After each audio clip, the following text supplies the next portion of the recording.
নৃত্যে যায়, একজন গান করে, একজন পান খাই, একজন বিড়ি খায়, একজন চলে যায়। তাহলে আমাদের সংস্কৃতি ভক্তি চলে গেছে। তারা কুশাই ডাক দিচ্ছে, ও বলো দাদা আরো লাগানি এসে গেছে, চলে আসুন।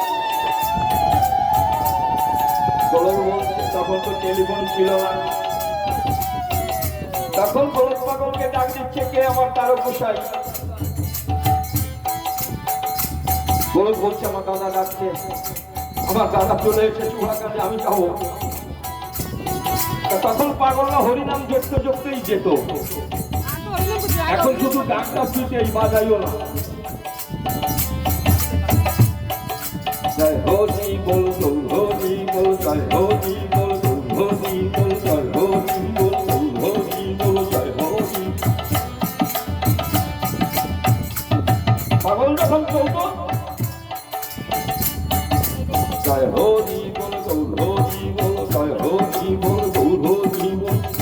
আমার গোলক পাগল বল হরি বল, জয় হরি বল বলে হুঙ্কার দিয়ে তার রাস্তায় চলত। আমার হেমন পাগল জয় হরি বল বলে লম্ফ দিয়ে ছুটে চলে যেত। তাই গোলক পাগল ছুটছে, মাঠের মধ্যে একটা তিলের জমি। এই কথাটা আমার বারবার করে কেন বলতে হয়? আমরা ধরো সমষ্টিগত মতুয়ারা, এইখানে ভাগে ভাগে দল এসেছি একটা, সেটা হচ্ছে মতুয়ার দল। আমরা 10টা দল আনবো, গ্রাম থেকে দল আনবো একটা, সেটা হচ্ছে মতুয়ার দল।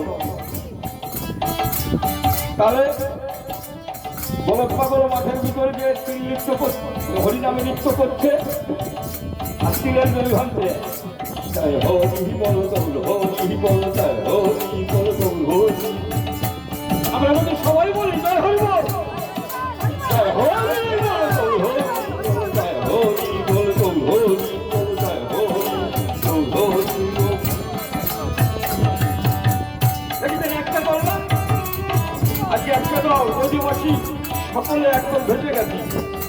শুধু নদীয়া ডিস্ট্রিক্টে বাস করছি তাই বলে নয়, নদীয়ার বাসী যারা যারা আমার সেই গৌরের ভাবধারা নিয়ে চলে, যারা মোল্লাকালী হরি ঠাকুরকে নিয়ে চলে, যারা তারাই আমাদের নদীয়াবাসী।